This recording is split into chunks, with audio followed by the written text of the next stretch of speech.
because everybody, you're feeling good now.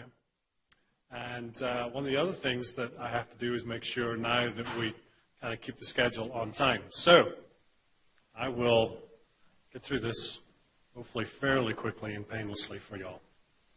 A little bit of background on me. I hate it when presenters put a picture of themselves on the screen that was obviously taken 15 years ago. That guy has no gray hair. I grew up around airplanes because I loved them. I first started flying gliders when I was 9, that I can remember anyway, when I was 9. And always wanted to fly airplanes for a living. Decided that the Queen had more money than anybody else in the UK, and so I thought, well, the Royal Air Force, she can teach me how to fly. I was tanker trash in the Air Force for a few years, flying the Victor K2, before meeting my wife in England, which was a surprise because I thought she was here in the United States. We got married in '91, and I left the Air Force and came over to the United States and went from military to civilian. Ran a couple of FBOs and small airports. Have flown 91, 121, 135. Currently the Director of Operations for Reynolds Jet Management here in Sunken. I also serve as the Vice Chair of the NBAA's Domestic Ops Committee. And some other things that we'll talk about here in a second. So checking pilots or checking boxes. If you are here at CBAS and you are thinking that this is the 9th cell-based assay and screening technologies conference held in Dublin next month, you are wrong. You can, however, still register prior to September the 7th to receive an early bird discount. Just under 2 years ago, on September the 18th, 2012, a Beechjet 400 was approaching Macon, Georgia, just before 10 o'clock in the morning. It was operating as a Part 91 flight, and it was going from Charleston to Macon, and it had 2 crew members on board, 1 passenger, a dog, and some golf clubs. The PIC was the pilot flying, and he was occupying the left seat. Both pilots stated that they had set their respective airspeed bugs to a VREF of 108, approximately 11 miles from the airport. This SIC activated the PAPIs on the approach, and they clicked off, and they couldn't reactivate them again. Shortly before their arrival in Macon, Georgia, witnesses on the ground said that there was a quote-unquote heavy downpour at the airport. Both pilots afterwards stated that the airplane touched down 1,000 feet from the approach end of the runway. 4 seconds after touchdown, the PIC stated hydroplaning. Both pilots reported using maximum reverse thrust, maximum braking, ground spoilers, and they also reported pulsating from the brake system. The aircraft came to rest 238 feet beyond the departure end of the runway in a wooded area off the airport. The subsequent NTSB factor report highlighted several issues. The pilot flying's airspeed bug was actually set to 115 knots, and the PM's airspeed bug was set to 105. These airspeeds correlated to the departure of V1 and V2. Testing of the brakes and the brake system after the crash found nothing that would prevent normal operation of the brake system. Radar data indicated that the airplane probably crossed the threshold 15 to 19 knots above the appropriate RAF speed of 110. And the airplane came down the approach at about 4 degrees rather than 3. And although the touchdown point couldn't be accurately determined, the aircraft likely floated prior to touchdown. The report also stated that crew familiar with their home airport of Peachtree, PDK, relied on their past wet runway experience at that runway, which mitigates wet runway conditions more effectively than the one they had landed on at Macon. Based on the airplane's performance figures for a contaminated runway, on a VREF of 110, the aircraft needed 6,100 feet to land. Macon's runway is 4,694. The NTSB determined that the probable cause of the accident was the pilot's failure to maintain proper airspeed, which resulted in the aircraft touching down too fast on the wet runway with inadequate runway remaining to stop and a subsequent overrun. Contributing to the landing overrun were the flight crew members' failure to correctly use the appropriate performance chart to calculate the runway required to stop on a contaminated runway, and their general lack of proper crew resource management. In 2004, Robert Barron from the Aviation Consulting Group gave a talk entitled, "Why Are Routine Flight Operations Killing Pilots and Their Passengers?" In this presentation, he highlighted 3 scenarios where professionally operated airplanes crashed, not because of the aircraft malfunction, but because the crew displayed a lack of professionalism, or CRM. Now, if you enter CRM into the NTSB's accident database, you get 40 results covering the period 93 through 2012, and 27 or 67% of those are business aircraft operations.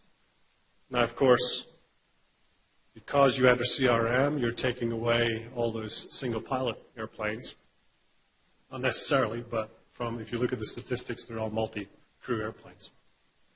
So the aircraft system that failed is the one that probably fails most often.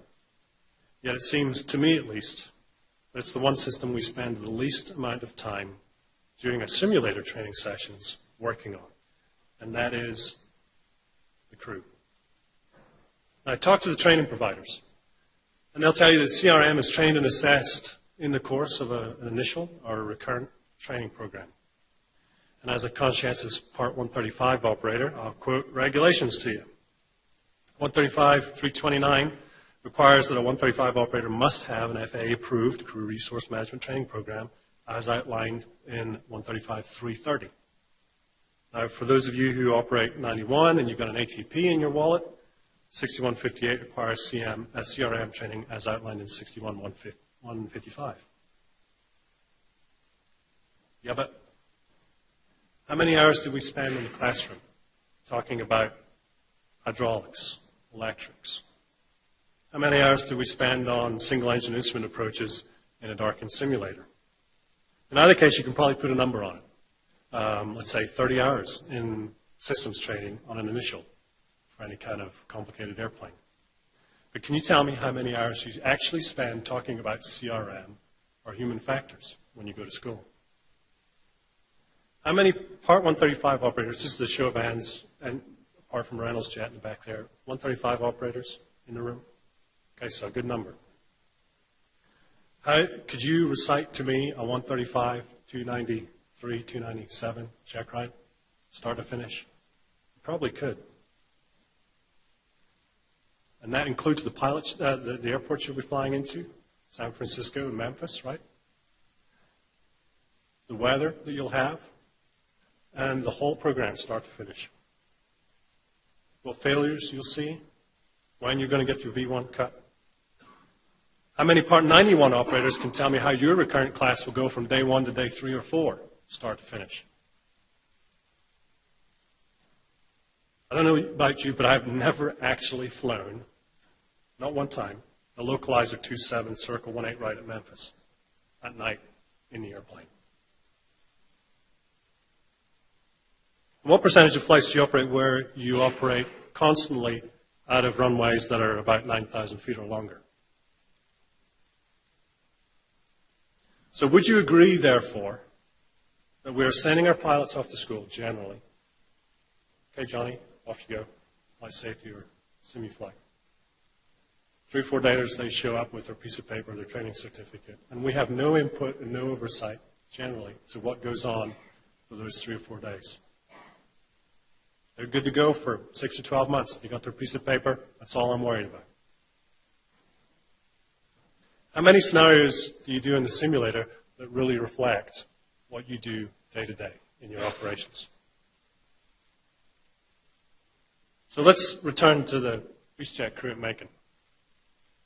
The PIC knew about the trip the day before. So he did some preliminary flight planning. He actually filed the flight plan the day before also. The next day, the day of the accident flight, or the crash flight, I don't think we say accident anymore. But the day of this flight, the PIC stated he got up at 3:30 in the morning and met his SIC at PDK at 4. And they drove to Charleston, 4.5 hours. And they split the driving. About halfway, they stopped, had a coffee, changed drivers, and headed off to Charleston. Nothing in the report indicates that they were fatigued or rushed. They got a call at 9:05 from the passenger saying, "I'll be there in 5 minutes." But the reality is that they ended up in the trees a couple hours later because they screwed up an approach and landing on a wet or contaminated runway. CRM was cited, yes, but I think there are some other factors at work there. But how do we train to capture these everyday events? Again, 3:30, 4 o'clock to get on the road, even a 4 o'clock show locally. How many times have we done that? Been there. So that's not unusual. So how do we train to capture these things and avoid being an NTSB database statistic? Well, I realize that there are limitations, and we have to deal with those if we're training with, say, the 142 providers, because they have their limitations. For example, in order to complete the circling maneuver in the G4 sim at Flight Safety Dallas, the only circling approach is the Memphis 27, circle 18 right, or the G550 sim in Wilmington, or the G200 sim at Wilmington, or the Premier or the West Wind, the Memphis 27, circle 18 right. There are a couple others out there, but I think I've only ever done this. Now, if you go to Farnborough, Flight Safety Farnborough, to do your beach jet training, you will do the Memphis 27, circle 18 right. But you can actually legally taxi the airplane on the other side of the runway. One of the hot topics here in the industry, it's after lunch, gosh darn it. One of the hot topics here in the industry is evidence-based training or data-driven training. So what is evidence-based training, and how would this help us train and check pilots rather than check boxes? As defined by IATA, this is dry. Evidence-based training applies the principles of competency-based training for safe, effective, and efficient, in their case, airline operations, while addressing relevant threats. ICAO has identified competency as the combination of knowledge, skills, and attitudes, KSAs, required to perform a task to a prescribed standard under a certain condition. EBT prioritizes the development and assessment of a relevant global competency framework and aligns training content with the actual competencies necessary in context. Did anybody follow that? No hands. ICAO, in its evidence-based training manual, defines it this way. Training and assessment based on operational data that is characterized by developing and assessing the overall capability of a trainee across a range of core competencies, rather than by measuring the performance in individual events or maneuvers. I don't know about you, I prefer that definition. Show of hands. How many of you believe that our current training and checking process assesses the overall capability of a trainee across a range of core competencies rather than by measuring performance event by event? ILS, by NDV approach, by go-round, by V1 cut. Hands up if you think that we're, okay, so nobody. Okay, for those of you that go to simulator training as a crew, you've got a bit of an advantage. You can either go as a crew or you can go as, if there are 2 guys flying an airplane and you send them off, or 3 guys flying an airplane, you send them off one at a time so you still have availability of the airplane. If you go as a crew, you have an advantage because you are working together with the same guys that you're working with when you're flying the airplane out on the line. So you can really actually assess CRM and the human interaction across the throttle quadrant. If you go as an individual and you're paired with somebody else from another flight department, I would say it is very difficult, nay, impossible, to accurately assess what you do when you're flying the airplane for real at home. So during the sim brief, as a crew, 2 at a time, you're more likely to discuss how you work together to manage the single-engine flapless dual-generator failure night ILS to minimums. So, how do you assess it? How do you assess it? How can you assess it? I love this picture. I looked at this for a while the other day, trying to figure out what they were doing. It is a simulator. I can't remember it's a French type airplane. This thing is actually, or a remake of this thing is actually at Dassault's factory in France. I guess that the pilot does this, and the guys with the big sticks do that to mimic what he's doing with the controls. Great stuff. I also like this picture.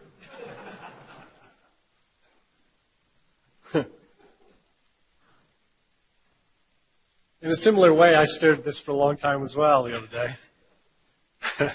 However, my fascination with this is more akin to, being unable to look away from a car wreck on the interstate. You know it's wrong, but you just can't seem to pull yourself away from it. I actually used this picture in a presentation at MBAA a couple of years ago. I searched for the real thing on Google, and it was one of the top results. I figured Google knew what they were talking about, so I used it. So now I've used words like never and impossible. Let's try and get a little bit more positive. What's the business aviation in the United States doing to address these challenges as we move towards evidence-based training? Well, MBA recently released an industry document called Training Management Systems for Business Aviation. Back in 2011, the association put together a project team to evaluate the tools and methodologies available to us that would allow operators to enhance their training programs. The team discovered 4 key issues surrounding aviation pilot training, business aviation pilot training. Number 1, there's been a migration away from teaching towards checking at Part 142 centers. The 6158 process is often repeated and therefore predictable. I think we can all agree with that. Emphasis was needed on risk awareness, aviation decision-making, and scenario-based training. Number 4, excellent infrastructure exists at Part 142 centers to address future needs. Now, the good news, therefore, is in point 4. We have the technology. However, additional points were noted in that by that project team, and it included the fact that training is all but gone from flight departments. In other words, due to time, expense, risk, complexity, flight departments are just going from Part 142 training event to Part 142 training event without even creating an environment back at the hangar at the office where continuous education is expected of its crew members. So what do we need to do? Well, we need to create a systemic change in how we approach training. As flight department managers, single pilot operators, contract pilots, flight attendants, mechanics, we need to create an environment in which there's an expectation of constant learning. We need to take advantage of specialized courses currently available at your training provider, such as high altitude, FMS, automated cockpit, international procedures, runway safety, and add them at the end of your 6158 program. Yeah, that costs money, but you can do it. There are programs out there that we generally, as an industry, are not taking advantage of. So what about this training management system that NBAA put out? Again, show of hands, other arm this time, members of NBAA. Okay, so most everybody here. The TMS document, Training Management System document, is available to you at no cost. Just log in, you can search for it, and you can download it. It's a fairly thin document, but it outlines what you can do. The current methodology is this. The curriculum is developed, and it's basically fed to the pilot. The information is good, it's comprehensive, it's well taught. I have no problems with that, but there's little scope to reflect the actual risks involved when it comes to that particular pilot's day-to-day operation. The new methodology would be this. You would take elements of your safety management system, work it with your training management system, and come together to form evidence-based training. So similar to a well-developed SMS, which is scalable, the training management system, also scalable, does exactly the same thing, and it should always evolve to meet your current needs. So we need to do something radically different. Some might say, well, I've been going to the sim for Rick Summers, how many years now? 26, blah, blah years. Same here. I haven't wrecked an airplane. I get all the information I need. It works. Why do we need to change it? Well, I would counter that by saying that as operators, we've been content in the way that we've been training for far too long in a method that is both outmoded and not actually relevant to how we fly. Memphis 27 Circle 1A. And unfortunately, the trend is upwards. I'll come to that in a second. So how do you put together a training management system? Well, you learn. What are we doing? We then we develop a program based around what we're doing. We document it, stick it in a binder. It doesn't have to be 3 inches thick. It could be 3 pages long. We then implement it, and we're conscious about doing so. We evaluate that constantly, and that starts the cycle back again. Here's the trend. It is upwards. That looks like a flat line there from about just under 7 across NTSB statistics. Thank you, sir. But since 1999, if you look at that graph there, 6.5. There we are at the end, 6.78. It looks flat, but it is trending up. The General Aviation Joint Steering Committee is made up of an industry and government representatives, and it too is looking at ways to mitigate the risk and improve safety.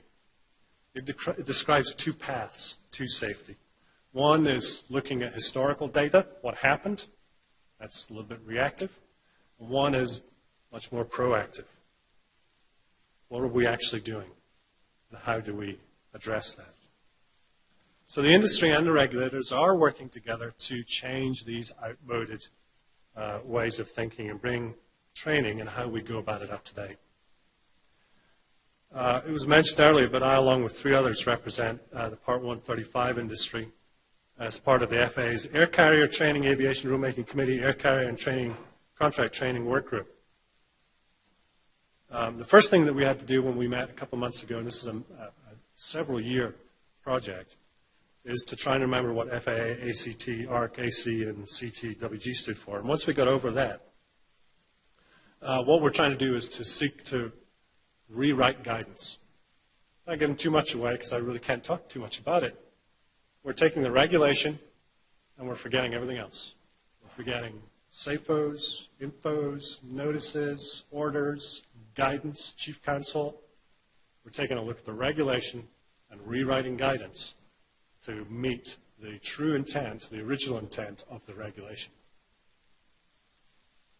Now the group's made up of operators, all the major 142 providers, NATA, NBAA, and of course the FAA. We meet once a month, and they're productive, and we're all working towards the same goal. But again, it's long-term. Long-term. I suggested something which would require a rule change because the rule, in my opinion, is outdated, doesn't apply anymore, and I was laughed at because rules don't change very quickly anyway, unless some major unfortunate event happens. The ARC follows on closely on the heels of something for the 135 operators that happened a couple of years ago. Back in February of last year, the FAA came out with Notice 8900-208. Everybody familiar with that? 135 operators. That was called Initial Training Program Records for Contract Instructors and Contract Check Airmen. For the majority of us that work in the 135 world, we farm out our training to 142 providers, and we use the 142 employees to train and check our pilots. The guidance to the FAA inspectors contained in the notice required them basically to audit all of our records and ensure those contract instructors and check airmen met the 135 regulations. And in most cases, they did not. The thinking behind that was that there needed to be, if you were out there training and checking a 135 operator, you needed to have some knowledge of the environment in which this 135 pilot was working in. So that ruled out X-121 guys that went to SimuFlight and got a job. It ruled out pure 91 guys. It ruled out military guys. So at some point in your career, back in 1973, when you were flying a 414-135, you can now qualify to check me in my G550 that flies around the world. To me, that doesn't make sense. I'll tell you a little story. Several years ago, I was somewhere in Russia. I can't even remember where it was. And I was speaking to our handler, and I asked him, do you do this all the time? He said, no, I'm actually a nuclear scientist. What are you doing handling me? You're in the middle of nowhere. He said, well, long story short, you can change ideology overnight. All of a sudden, you know, this is the way we're going. We are no longer the old communist regime of the USSR. We're now different. Today, that all changes. But the reality is that the thinking and the infrastructure takes forever to change. So although I applaud the FAA for saying, you know what, we need to make sure that these guys actually qualify under 135, the way they went about it, in my opinion, was not the best. The other part of that, and really the crux of that whole thing, is that they want 135, and this applies to the 91 guys as well. They want 135 operators to be on top of their training. We need to be more involved when we send our guys off to flight safety, semi-flight Bombardier. We don't just need to send them off. Here's the training request, see you in 4 days, come back. Again, great. I don't have a problem with that. I don't think anybody here or the industry really has a problem with that. The good news is that we're all trying to work on this, and the FAA is on board with that. Meanwhile, Meanwhile, back in Macon, Georgia. Okay, I conducted a highly unscientific poll of some very experienced business aviation pilots yesterday. The sample size was small, but the group had been attending simulator training for a combined 66 years, give or take. When I asked how often they had experienced a hydroplaning event in the simulator, the answer was predictable. Let me ask this question of you guys. How many people have experienced a hydroplaning event in a simulator? I'm not putting my hand up because I have not. In the meantime, I hope you can take away some little nugget, a little seed of, you know, we can actually do this. It doesn't have to cost a whole lot of money for you to create an environment within your flight department, out in the hangar, in the office, where training and continuous education is expected. But not creating that environment can cost an awful lot of money. Thanks. Any questions? Almost there. All right. Thank you, guys.